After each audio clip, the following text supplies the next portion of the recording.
Welcome to My Heart is Not Blind.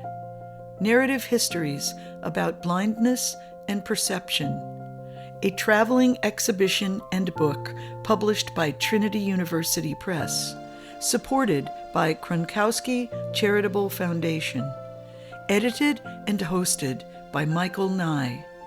Stories are often found resting along the edges of surprise and revelation. Every person, every place is a map to somewhere else. Episode 18, Paloma Rambana. My passion truly comes from the people I'm passionate about. My grandmother's an influential person. She just talks with a way that makes you feel safe, and she has statistics and logic and brilliance, true brilliance, and she taught me you can't just sit back and be the bystander. You have to get out there and you can make a difference. My visual impairment is called Peter's Anomaly. So it's cloudiness in the corneas. I had Peter's Anomaly since day one. It's affected me in learning and how to write my letters. And I have 2 surgically made pupils, so that takes away most of the cloud in my eyes. So I have 4 pupils, and I have a lot of tools that I use. I have a big magnifier that's on my desk to see papers and tests and quizzes. Well, I've never really felt like I've fit in. I've felt like there are certain standards that people have. I had a lot of classmates, and they'll treat me differently because they see that I have glasses and they think that I need to have certain things to be able to succeed, which is true, but they'll kind of mock me in a way of how I view things and how I have to get on the floor to see the smartboard and write notes. But what they don't understand is we're equal. When people hear visual impairment, they'll most of the time think of negative things about visual impairment. They'll think that that person is weak. I like that I'm different, and I like that I'm valued. So I don't think that it affects me in any negative ways. Seeing is hardly 10% of what makes you human. But you can also feel emotions, and you can touch things, and touch is something really important. So when I was 9, I heard there was a gap of no funding for 927 students who are in the 6 to 13 age group in Florida who aren't receiving visual tools to help them succeed. So once I heard about this, I told my mom, I want to do something. And I thought about it and was like, let's do it. And we went out and lobbied the Florida legislator, and I started one day, and we met 13 legislators in that one day.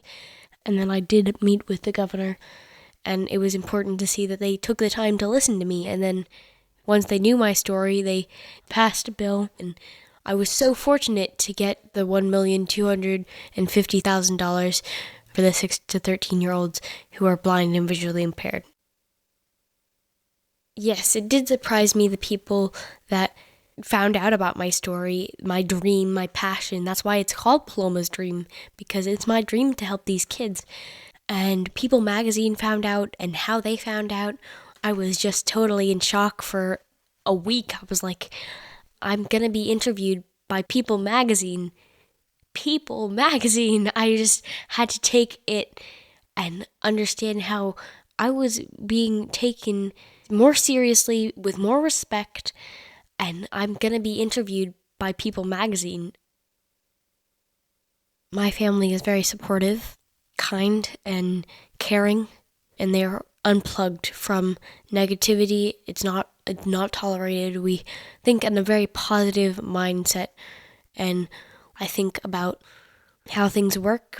When I'm bored, I'll look up the ceiling, I'll do the area and the perimeter of the ceiling, and now I'm probably not bored anymore. It's just how I think. I'm really interested in poetry. It's putting all your passions into one spot. And poetry is literally music to me, and you use rhythm and rhyme, and you take patterns and you make them and you stitch them into this one big quilt of music, and then you just give the quilt away and you let it be shared with other people, and that's so important to see people's reaction in a positive way. I visited with Paloma and her family in Tallahassee, Florida. She was 11 years old at the time. When I was with her, the room filled up with enthusiasm.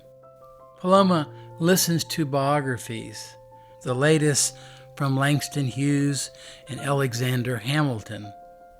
She recited from memory Langston Hughes's poem, Dream Deferred, and she said, "Never, never, never postpone your dreams." She cares about education and the rights of others. She said her grandmother is her mentor, and her voice is soft and wise. She hopes to drive someday using a self-driving car, and said, "I have my fingers crossed." She thinks of empathy as a positive word. Empathy is when you think less about yourself and more about others. She says it helps you develop courage. She said, "My favorite quote is from Robbie Novak. Don't be mean, be meaningful." Join us next week. 2 new episodes will be released. Please subscribe, rate, and review this podcast. You can also go to my website, michaelnye.org/podcast, for portraits and transcripts. There are so many ways, different ways, to experience moments to their fullest. Thank you for listening.